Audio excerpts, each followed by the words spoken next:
Thank you very much, Joseph, for having me here. It's a pleasure to visit Toronto again and share with you our work with ultra-cold molecules. So my lab is located at Columbia University in New York City.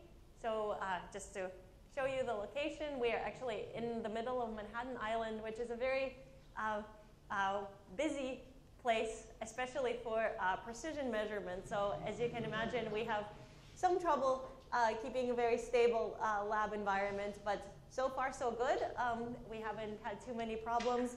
Our physics department is sort of right in the middle of Manhattan. It's just a little bit north of Central Park, so a little bit north of where most tourists get to. Yeah, this is Pupin Hall, our Department of Physics. It has some nice history behind it. So Fermi is associated with our department. This is the cyclotron he built in the late 30s to show the first fission of uranium atoms. So this is really the birthplace of the Manhattan Project.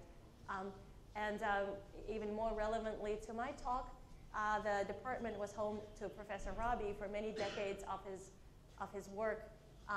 And the techniques that he and his students and postdocs developed for manipulation of molecular beams and atomic spectroscopy are really still at the heart of what we do every day.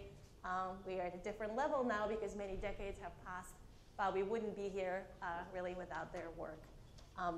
So as you can see, this is kind of an old building. In fact, it's so old that we can't get a lot of equipment in there without doing something crazy like putting the optical tables in through the windows with a big crane. That's something we really had to do when I first started my lab, but hopefully not for a while because everything is set up now. Okay, so I mentioned ultra-cold molecules. So quickly, I'd like to just tell you what I think is ultra-cold and what is not ultra-cold. So let's take a look at the temperature scale of different things that we might find in nature or in the lab. This is a logarithmic temperature scale where 10 to this power is a temperature. So here, the hottest object you might find in the naturally occurring universe may be the core of stars, such as our sun, at tens of millions of degrees Kelvin. Then going more outward, the surface of the star could be at about a kilokelvin, 1,000 degrees, or a few thousand degrees.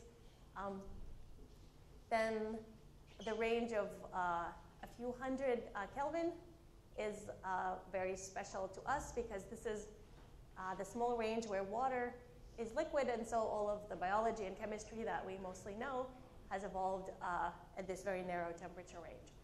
So anything below this is something that we consider cold as humans, but as physicists, it's not necessarily cold. For example, when you go to liquid nitrogen, you can see it's not even an order of magnitude below room temperature.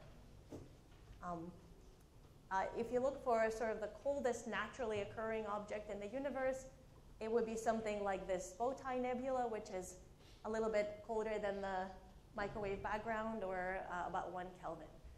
So anything below 1 Kelvin, you have to build in a lab. And there are many cryogenic techniques used in many condensed matter and other labs that cover these orders of magnitude around a millikelvin that I won't discuss today. I'll go straight to the method that we use to get even colder temperatures, order of microkelvin and below. And this is a laser cooling of atoms. This technique was developed about 30, 35 years ago, and it's an extremely efficient way to cool down millions to billions of atoms very fast from room temperature or higher down to nearly absolute zero. It's a very simple technique. The laser, the cooling laser is detuned a little bit to the lower energy side of an atomic absorption line, and then with each scattering event, when the photon is absorbed and re-emitted, the outgoing photon carries away a little bit of the kinetic energy. So after 10 or 100,000 cycles, the atomic ensemble essentially comes to a stop and to an internal energy of almost nothing.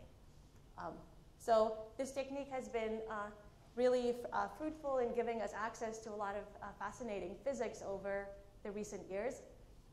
So what we're thinking about in our lab is how to go somewhat beyond cold atoms and apply similar techniques to slightly more complicated quantum particles. And of course, what's slightly more complicated than an atom is a molecule, especially a small diatomic molecule. So let's think about a couple of approaches to making molecules cold. Now, one approach is what I call indirect cooling. Since laser cooling works so well for atoms, we can laser cool a bunch of atoms, potentially of 2 different species, if we want to make a kind of molecule that consists of 2 different nuclei.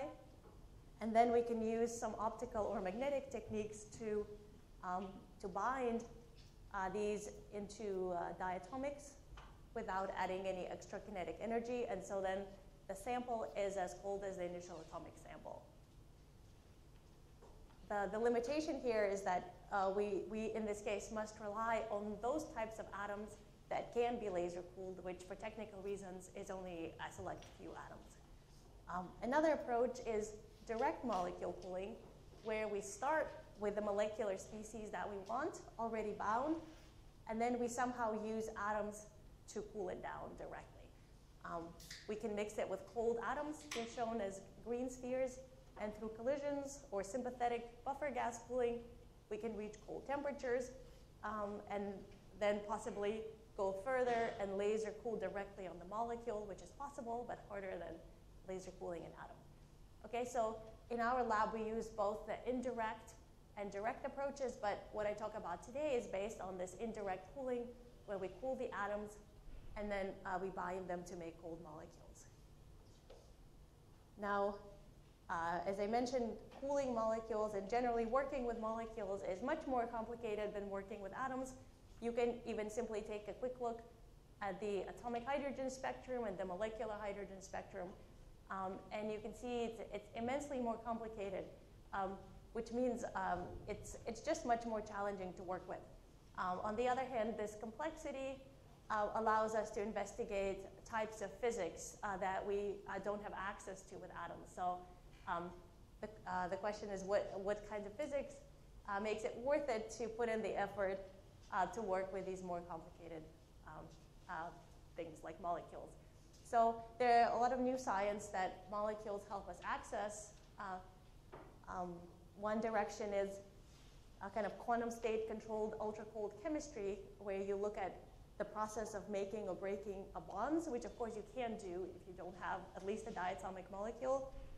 There's another direction where you can make quantum gases, but with molecules instead of atoms, because molecules can have dipole moments. These gases would possess dipolar properties and long-range interactions for studies of many-body physics. And then there's other few directions in more fundamental science and precision measurements.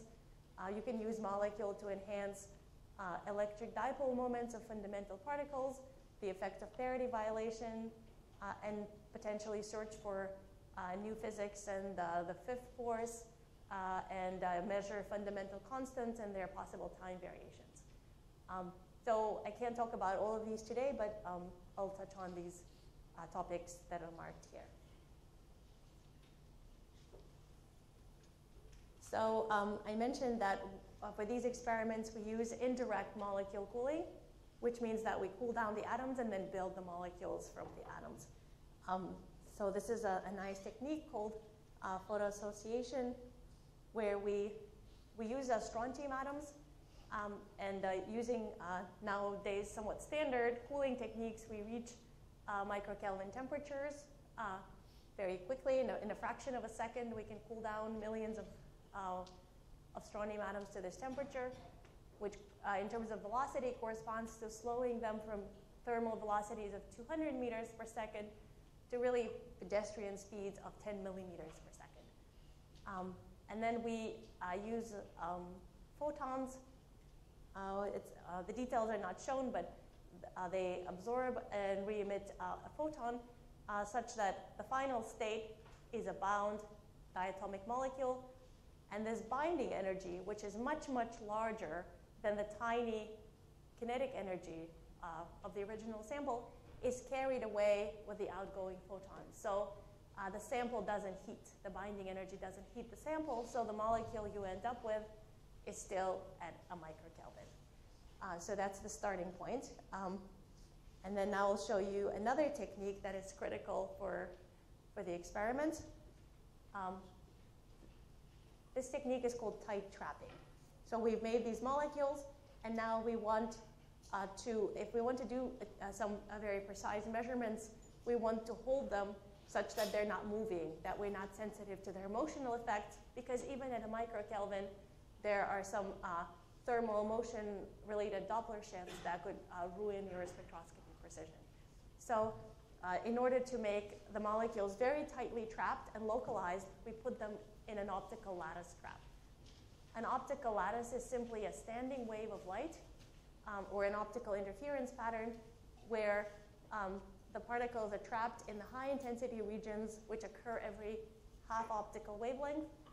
And they are trapped just because of the AC Stark shift. The energy of the ground state atom lowers in the center of the trap, and you get this sinusoidal or harmonic-like potential. So the atoms are cooled in the lattice, the molecules are made in the lattice, and then when we probe them in the lattice, and because each of these flat microtraps are so narrow, they're sub-wavelength in dimension, the molecules that are trapped in them behave like particles in a box, what you study in quantum mechanics, meaning that their motional states are quantized. There's no more general thermal smearing, but instead you have these discrete quantum states of motion. And when you excite the molecule, say, to a higher electronic state, then you can drive a carrier transition where the emotional state doesn't change, as shown by the green arrow. It can go from any of the starting levels. And then you can also excite sidebands where you increase the trap state by 1 or decrease the trap state by 1. Usually the sidebands are, they can be ignored, so you can just do spectroscopy on the very narrow carrier transition. Now, just to kind of take the mystery out of it, I'll show you what this kind of ultra-cold molecule experiment looks like. Basically, 2 or 3 optical tables with lots of electronics and lasers and optical elements to guide the light to where the atoms are. And the atoms are slowed and cooled in this vacuum system where if you look behind the vacuum pump, you see inside the chamber, and even with your naked eye, you can see a cloud of cold atoms levitating in the vacuum. So it's very visual. Okay, so now that I've introduced some techniques that can be used in the lab, I'd like to talk about a couple of different scientific applications. So later on, I'd like to mention molecular clocks and how that leads into the ability to do essentially tabletop precision measurements in particle physics. But first, I'll start with a different topic, which I call ultracold chemistry. Of course, chemists may not think it's much chemistry, it's really physics, but when I say chemistry, I mean it's something that, again, it's something that has to do with breaking and creating of interatomic bonds. The idea of ultra-cold chemistry versus somewhat more familiar chemistry is that your reactants, or whatever goes into the process, and the products, whatever comes out of the process, are quantum state selected instead of thermally averaged, which means that instead of writing some average description for the reaction and finding some rates, here you can represent the whole process with wave functions. So you can really write a quantum mechanical description of your reaction. And there are several ways, several processes that are amenable to this kind of study in ultra-cold setups. one that's perhaps the most complex is bimolecular collisions, where you have two molecules of type AB and AB. They collide, and the atoms rearrange themselves, and you get out two other molecules, A2 and B2. You can even simplify this further. If you want to work with only one species, instead of A and B, you just want to work with A. There's a process called, as I already explained, photodissociation, where two atoms collide. They could be different species, but they could be the same. And you add a photon that's appropriately tuned to some higher lying molecular state, and out comes an excited molecule that's bound. Now, these, people have learned a great deal about ultracold chemistry from both of these processes, but they have some common difficulty, is that they both rely on collisions. And there's always some randomness and some averaging involved in these collisions. So even if your temperatures are really low, basically you have to take some averaging over the directions of propagation of these atoms or molecules that are colliding, because it's very difficult to create extremely well-defined collision paths. So there is some averaging involved, even if you go very low in temperature. So what we discovered is that if you just adapt this process to a reverse process, which is photodissociation, in order to do photodissociation, you have to first create an ultracold molecule. Once that problem is solved and you have ultracold molecules, then you can do photodissociation, which is take this molecule and break it apart by a photon such that you get dissociated atoms A and A star in some excited state. So this looks like, if photodissociation is basically a light-assisted collision, this looks like a reverse collision. So you have outgoing atoms instead of incoming atoms, but it's actually a very fundamental difference, because you don't have to control these collisional states. Instead, you can start with the molecule A2 in completely well-defined quantum states. Internal, so electronic, vibrational, rotational, Zeeman, whatever the states are, you can select. And of course, the photon states are very easy to control. And so then this reverse collision is also completely quantum state controlled, which is not at all easy to achieve when you go to direct collision instead of reverse collision. Okay, so we found this process to be extremely fruitful in illustrating various features of ultracold chemistry. Since we work with strontium atoms, this is literally the process that we look at. Strontium-2 molecule gets hit by a photon, and out come two kind of outgoing strontium atoms. One is in a different electronic state, and the quantum states are perfectly controlled. Now, again, as I said, maybe chemists won't think this is an extremely interesting process, but the way we think about it is kind of like the hydrogen atom of ultracold chemistry, in a sense that we can do an extremely high resolution and high precision experiment, and our theory friends can do theory from first principles of this process, because it's just simple enough to be able to do quantum chemistry calculations on it. And then we can compare, and we can really learn to a very high precision how well we understand these processes.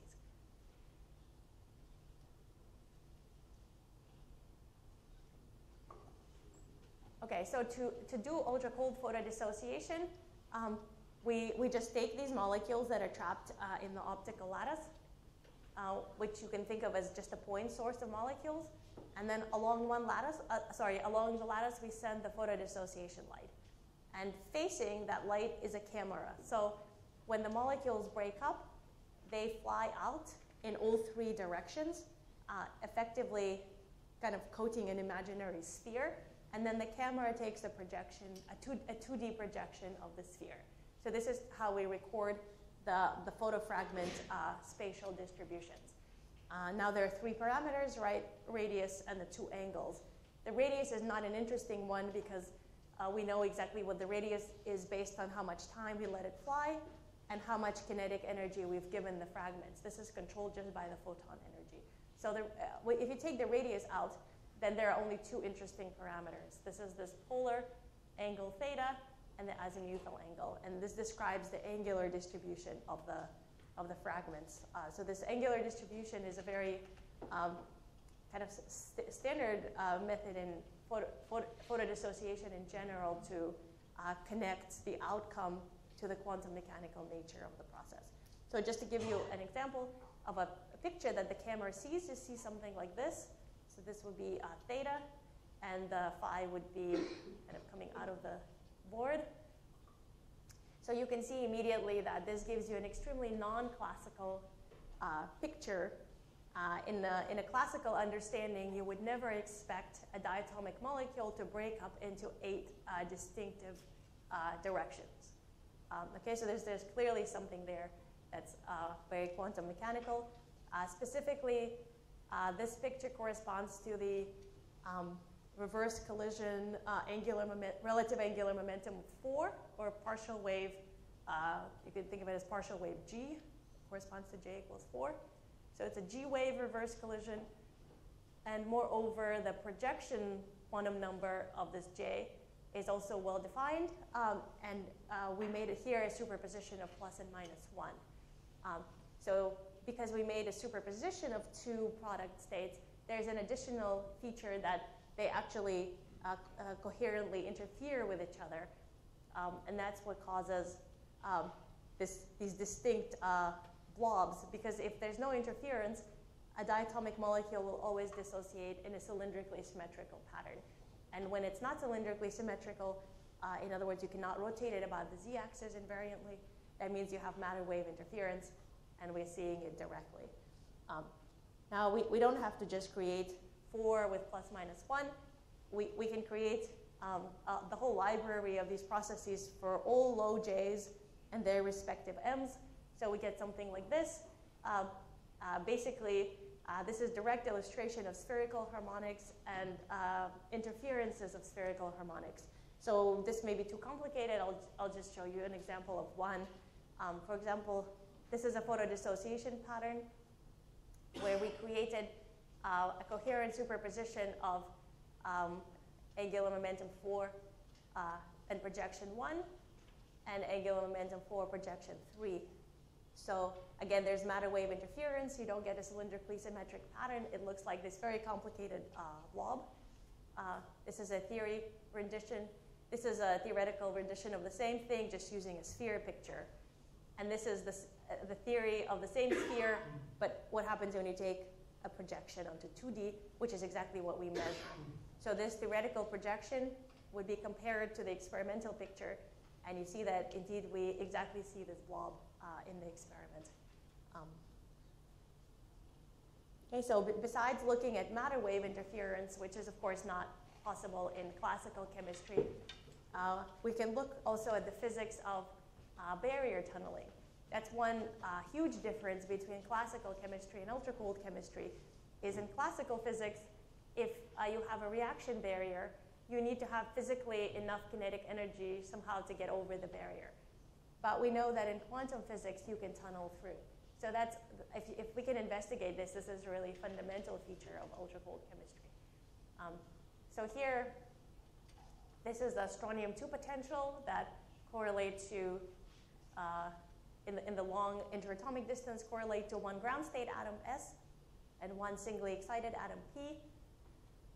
These quantum numbers can add up to 2 possible molecular potentials. One is barrier-free, the red one labeled by 0.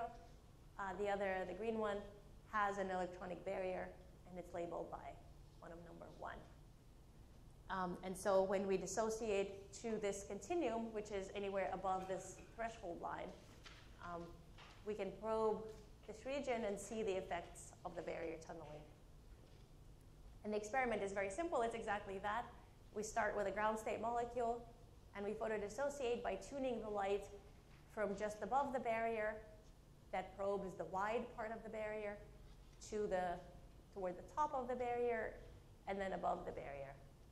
And we look at the angular distributions and see how they evolve. So very quickly, you see that at different points in the barrier, the actual angular distributions are extremely distinct from each other. For just above the threshold, you get kind of a vertical dipolar pattern.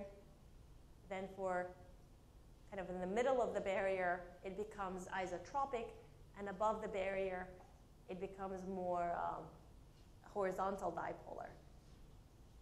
Now for this particular experiment, this so-called anisotropy can be parameterized just by one parameter, which we call beta, and it's plotted here. So we do not just these 3 points, we do a whole lot of energies throughout different parts of the barrier, and we can plot this anisotropy. So these are all experimental points. So you can see that intuitively you would expect some sort of exponential-like behavior that corresponds to barrier tunneling. So indeed we have that shown here. The barrier is about this high, so it exactly corresponds to the height of the barrier. But it's not entirely that simple, so there's other physics here that makes it not entirely exponential. And we were very excited to see that this ab initio quantum chemistry theory shown by gray line with no free parameters lies so close to the data. So that gives us some good assurance that we really understand what's going on with the barrier tunneling. Now, what makes this regime really interesting, and you can explore this barrier tunneling and related physics, is that there's a competition between two energy scales that are similar in magnitude. So kinetic energy and the barrier height are similar. Okay, that's why we see this behavior. And usually in physics, when you have an interplay of two energy scales, something interesting happens. So we can make it even more interesting and add a third energy scale to interplay with the first two. And for that, we add a magnetic field that adds also the Zeeman energy, makes it kind of even more beautiful and complicated. So now we have three comparable energies at this kind of millikelvin level: the kinetic energy, the barrier height, and the Zeeman energy. And we see drastically different reaction outcomes.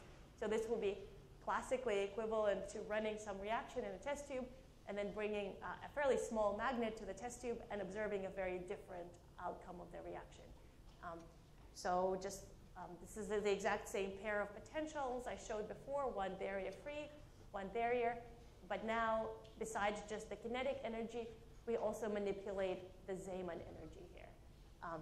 And so just as a preview, this is the calculated angular distributions at nearly zero field and about 10 Gauss field. And you can see a very drastic change of the distribution, which we exactly confirm experimentally. It's interesting also to watch how it evolves from this to this. So yeah, we simulate a bunch of fields from 0 to 10, and then we look at the measurements, and indeed it matches up. So that's very exciting that we understand how this happens. And despite the fact that photodissociation is a very old technique, it's been used in chemistry since 1960s, somehow the photodissociation in a magnetic field this way has not been done even theoretically, even though there's a lot of theoretical literature, but never have people been in the regime where the kinetic energy is so small, you can make it so cold that small fields make such a huge difference, that the small Zeeman energy is actually comparable to your kinetic energy. And also it's important that since we're so close to the threshold, the density of states, the density of the partial waves is still very high. So even a fairly small field can mix them together. So this physics has never been included before in the theoretical description, and it's really key to correctly calculating what's going on here.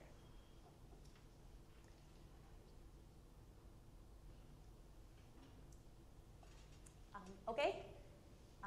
Good, so that's what I wanted to tell you about ultracold chemistry.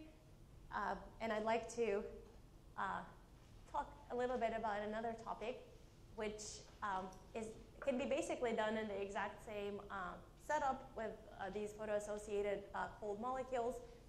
And I call it a molecular clock, which means different things to different people. But what is a quantum mechanical clock? A clock is just a very precise measurement of some frequency, right? Frequency and time are inversely related, so and also frequency and energy are related through the Planck's constant. So it's basically a very precise measurement of a transition energy in some quantum particle.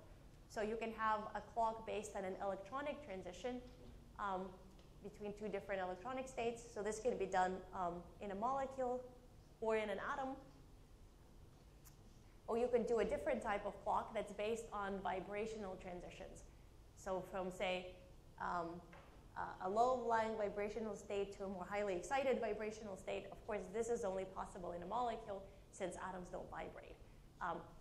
And the key parameter to any good clock is the coherence time of the ability to drive this or this transition. So if you think of the population oscillating from level 1 to level 2, you record maybe a Rabi oscillation, something like that. And sometimes you have decoherence, so it breaks apart. And this length of time before something happens to the phase, that tells you how how precise your clock will be, because the longer this is, the more accurately you can count the crossing points and measure your time. So this coherence time of the superposition of the two states is really key for any clock. Now there are two main factors that influence the coherence time. One is intrinsic. In other words, do both of these levels have very long internal lifetimes? And then second one is trap induced and environmentally induced decoherence. Okay, so you want both of them to be very long. So it turns out that in diatomics, in molecules, we have a new handle on increasing this intrinsic coherence. In other words, making not only ground states can easily be long-lived, but here we can make excited states that are very long-lived based on a two-atom, two-particle effect. So this effect is called subradiance, which is a little bit of a two-body quantum optics. The idea is that we have these diatomic molecules that are made with identical nuclei. They're both strontium-88. If you think of a singly excited molecule where one atom is S, the other is P, because the nuclei are identical, the molecule has to have an inversion symmetry, either odd or even. So there are two ways to build up the wave function. One is Sp plus Ps. This is actually odd because P is odd. And also Sp minus Ps, which has an even symmetry. Now, if you think about the decay of this molecule back to the ground state, the ground state has both ground state atoms, and this is SS, so just by construction it has to be even, which means that the decay from the odd superposition is strongly allowed. So by E1, I mean the standard electric dipole decay process. In fact, it's enhanced by a factor of 2. We call it the superradiant enhancement. It's basically given by the number of particles, and in this case, the number is 2, so you get 2 gamma instead of 1 gamma for the rate. So this is sort of the standard states that we study because we can talk to them with lasers. They are connected to the ground state. But the other superposition, which we call subradiant, has the same symmetry as the ground state, and so the odd electric dipole operator is not allowed. So it actually cannot decay to the ground state. And so we expect it to have a really long lifetime. However, the story doesn't end there because, of course, now it can develop new decay channels, which are a higher order. So I call it magnetic dipole and electric quadrupole, which are much weaker, and they do not exist for this type of molecule by symmetry, nor do they exist for individual strontium atoms. They only exist for this subradiant superposition. And so this is expected to be one of the key limitations to the coherence time, to the lifetime of a diatomic molecule. Now let's just do kind of quick estimate for how much weaker these processes are than the standard process, electric dipole decay.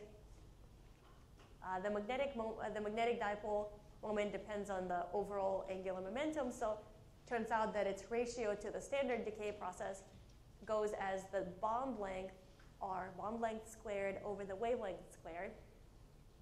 And we can actually enhance it to make it more easy to study by making very big molecules with large R's, which we actually do. We can make them as big as 100 Bohr radii. But even for these very large radii bond lengths, the ratio remains very small, about 10 to the minus 4. So this tells us that to observe subradiant states, we need to suppress the standard E1 decay process, at least at this level. So this is the key point, is that this subradiance is not a molecular effect. It's just a two-body effect. So you don't technically need a molecule to observe it, but it turns out that it's actually extremely difficult to achieve this kind of purity for engineering a subradiant state in just a 2-atom or a 2-ion system. But with a molecule, this comes for free because we can spectrally resolve the subradiant from superradiant, and then we completely get rid of the E1 process. So we can study this in a molecule in a way that we can study with just pairs of atoms. Indeed, we measured the transitions from the ground state to the excited state using all 3 moments: electric dipole and the highly forbidden magnetic dipole and electric quadrupole ones. So this is the standard allowed transition. We measured it for a couple of vibrational states, and we set one to unity just to normalize everything. And then looking at the forbidden ones, we also measured a bunch of vibrational states. There are 2 kind of takeaways here. One is that the back of the envelope calculation was correct. They're about 4 orders of magnitude weaker than the electric dipole process, so that checks out. Also, the red points are, again, ab initio calculations that assume this variation of the transition moment with bond length. And indeed, we match exactly even within the very tight experimental error bars. So basically, this demonstrates that this prediction that these decay moments scale as the molecule size squared, it checks out. And this is qualitatively different from the basic electric dipole decay, which does not scale at all with bond length. So now that means that we expect extremely long-lived states because, again, the decay is so weak. And then we can coherently drive something like Rabi oscillations between the ground state and the subradiant state. We can find the pi pulse, and then we can take the ground state molecule, put it with a pi pulse in the subradiant state, and wait variable amounts of time to really measure the overall lifetime, whatever contributions there may be to the lifetime. And for the longest, and then detect using some pulse sequence. So for the longest lived subradiant state that we studied, we actually have a 5.5 millisecond molecule-like coherence time, which I can put on this coherence time plot for subradiance. So here, instead of coherence time, I plot the inverse, which is the line width. So long coherence time means very low line width. This is the kind of division between superradiant and subradiant behavior. As I said before, superradiant is not so interesting because it's always about a factor of 2 only. But subradiants can be many orders of magnitude, all the way down to this line, which is that fundamental process that goes as R squared. So the bottom line is we find that there's actually another quenching mechanism that I won't go too much into detail, but it's called predissociation, and it is a molecular effect. So we're not completely limited by this fundamental higher order decay process. But even so, the lifetime, the state with the longest coherence time has a Q factor of 3 times 10 to the 12. which is the highest one for a molecular clock so far. Okay, so that's just one way to deal with increasing that internal coherence times, or making the lifetimes very long, not only for the ground state, but also for an excited state. As I mentioned before, it's also critical to make sure that the environment, which for us is mostly the trap, does not cause additional decoherence. So this idea I call trap insensitive spectroscopy. So if you recall, we make and probe the molecules in this tightly confined regime in an optical lattice. We cannot switch off the lattice because then they won't be tightly confined anymore. We need them to be tightly confined. But it means that all the time they see extremely large Stark shifts, because that's what traps them. So somehow you have to ensure coherence despite a very strong lattice light always shining on the atoms. And the solution that's been worked out by the optical clock community is to use a lattice trap that has a very descriptive name of magic. And magic just means that you choose the parameters of the lattice such that the Stark shift of the electronic ground state of your particle is exactly the same as the Stark shift for the excited state. Then the two potentials between which you're making the transition are exactly the same. And even if there's some thermal distribution among the levels, all the carrier transitions, so from 0 to 0, from 1 to 1, from 2 to 2, they all lie on top of each other because the two potentials have the same exact shape. And the way to achieve this, situation where you have two Stark shifts that are exactly the same is to choose the operating wavelength of the lattice such that the Stark shift, which is given directly by the dynamic polarizability alpha of the two states, that they're equal. So if you plot, say, the polarizability of one state, and it'll have some resonances somewhere, so something like that, and another state too, somewhere there's a crossing point, so that's what we choose for the trap to make a magic trap. In such a trap, the superposition of the states 1 and 2 can be coherent for a very long time. And I can show you directly the experimental manifestation of being at this point versus being away from the magic point. For example, this is a molecular spectrum showing both sidebands and the narrow carrier at the magic point where the polarizability ratio is basically 1. So you can see the very narrow carrier. And here we shift away from the magic point such that the ratio is about only 0.9, so off by 10%. The carrier broadens asymmetrically in a way that describes the thermal distribution, and so we lose that, the line width increase, and we lose the coherence time. So that's a direct illustration of this. Let me go back to this idea of the magic trap. So usually the best is to operate at this kind of crossing that's non-resonant, because you want kind of a gentle slope of the intersection.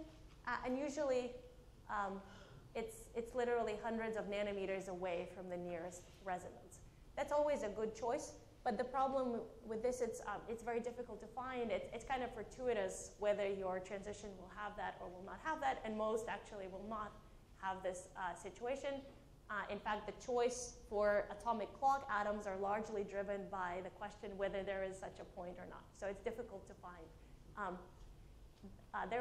You will always have a lot of this resonant crossings. They're usually avoided because that means that the lattice is actually driving a transition from one of the states, and you have a lot of heating and loss. So that's usually not very good. But what we discovered recently is that if this resonance is narrow, meaning if it's based on a forbidden transition, either spin forbidden or dipole forbidden, in some way it's very narrow, then you can actually use the resonant crossing for a magic trap. It turns out that the heating and loss scales much slower than tuning for a narrow resonance, so that's not a problem. And the key point is that it's really easy to find As long as you have some mechanism for forbidden transition, which for molecules, there are lots of transitions from, say, spin singlet to spin triplets for almost all ultracold molecules that people study. So it's easy to find narrow resonances. They're literally everywhere. So no matter what your lattice wavelength is, a couple of nanometers away will be a resonance. So this is a new approach to magic trapping, and it seems to work very well, particularly if we want to work with a vibrational clock, like I showed you before, where the clock is not between electronic states, but between low-lying and higher-lying vibrational state. You can see here that the state 1 and state 2 here belong to the same electronic potential. And in that case, it's basically extremely unlikely that you will have this kind of crossing. So for this kind of clock, it's crucial to be able to use a magic trap based on resonant crossings. And so it turns out that it really works very well. So here again is that a schematic. And experimentally, we can map out one of these crossings. Here are the experimental points.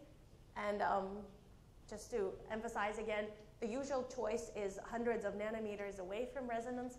This one is only a tiny fraction of a nanometer, only 6 picometers away from resonance.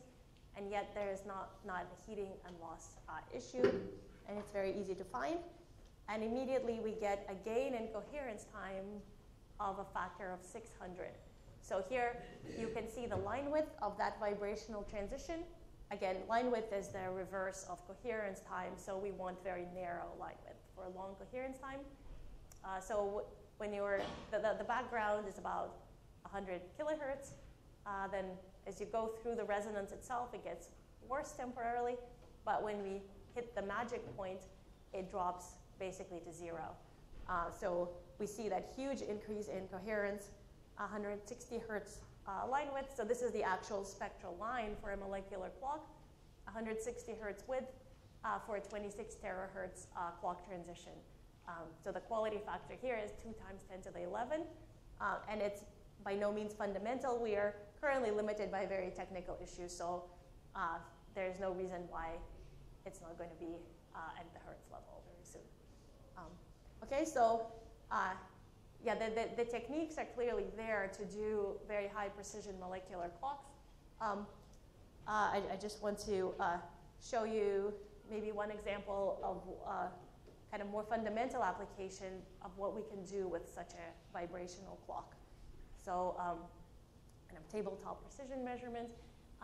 One example I want to show is how we can potentially look for new forces and kind of possible corrections to the Newtonian law of gravitation at very short scales. So if you think of our strontium-2 molecule as kind of these 2 spheres bound by a spring, we can work with different bond lengths, as I showed you before, and we can vary the bond length from about half to 5 nanometers.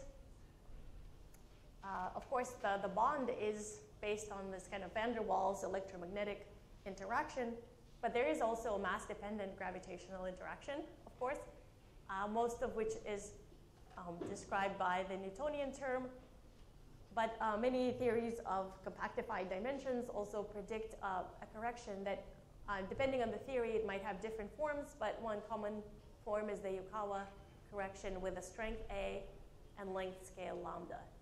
And so different experiments have constrained the size of A across a large range of distances, from kind of galactic to microscopic. And at very large distances, we know that A is very small, so Newtonian gravitation really works. But when you go to this nanometer scale, all we know is that A is less than 10 to the 21. Okay, so, and of course, the reason it's extremely difficult to constrain gravity at such small scales is because it's completely overwhelmed by electromagnetic interactions that are so much stronger and that affect all the physics at these length scales. So basically, to improve on this, what we need is some state-of-the-art measurements of van der Waals interatomic forces, because that's the limit right? The better you understand the electromagnetic part of the interaction, the better you can subtract it, and the more you can constrain the gravitational component. So exactly for this reason, we are doing the measurement of the van der Waals force, and the measurement is very straightforward. You just want to map out the positions of the bound states to a very high precision in different isotopes, which strontium does offer, because we're looking for mass-dependent correction. And on the theory side, there's a lot of work for our colleagues who are going sort of beyond what's called the Born-Oppenheimer approximation of the basic quantization of this potential. They're adding higher order mass-dependent terms, which adiabatic, non-adiabatic, various relativistic corrections, etc. And so the idea is that we can make 5 or 6 different mass combinations in the experiment, and they have perhaps 4 or 5 term coefficients, then they have to fit, and then we have 1 mass combination left over for the physics test. So, and the way I envision this to work is if you look at the constraints on this non-Newtonian strength, A, versus this is a log scale, versus the distance in the log scale. So this is a nanometer. Again, the existing constraints are in yellow. You see that 10 to the 21 that I mentioned before. These are mostly based on neutron scattering experiments and Casimir forces. If we can pull off this 1 Hertz measurement, which maybe I convinced you that it's very likely, we can already in the first attempt improve by 2 or 3 orders of magnitude over 2 or 3 2 or 3 orders of magnitude in length scale. So this for me is sort of a way to kind of crack this length scale and really understand the van der Waals force very, very precisely. Okay, so because of time, I'll skip the other particle physics. And I'll just go on to thank my research group at Columbia. These are mostly some undergraduate, graduate students, and postdoc.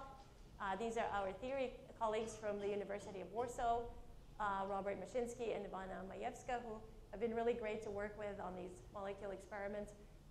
And a lot of the work that I talked about today is based on the work that was done by my former graduate student, Mickey McDonald, who is no longer in this picture, but we're very proud of him winning the thesis prize last summer. So he contributed a great deal to this work, even though he's now in Chicago. So thank you very much for your attention.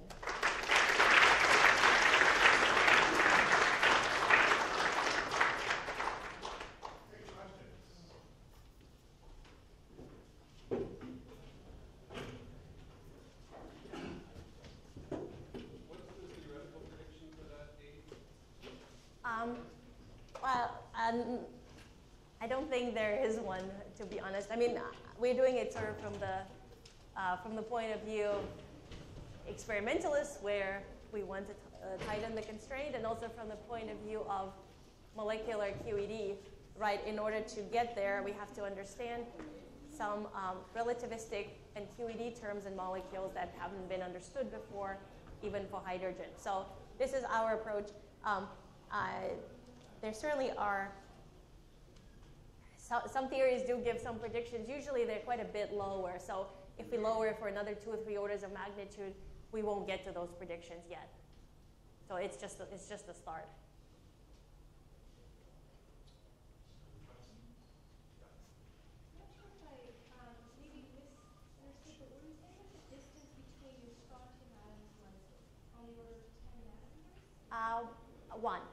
Order of 1, yeah. Yeah, these are pretty large molecules because they're not actually very strongly bound. So it's a fairly long bond length for a molecule.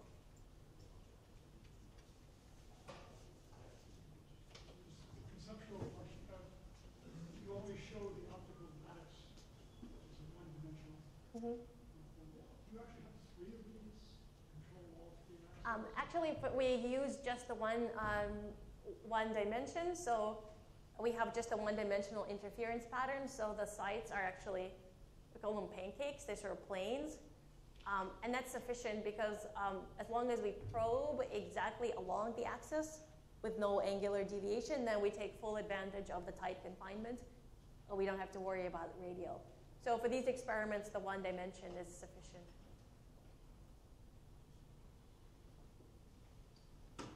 Yeah.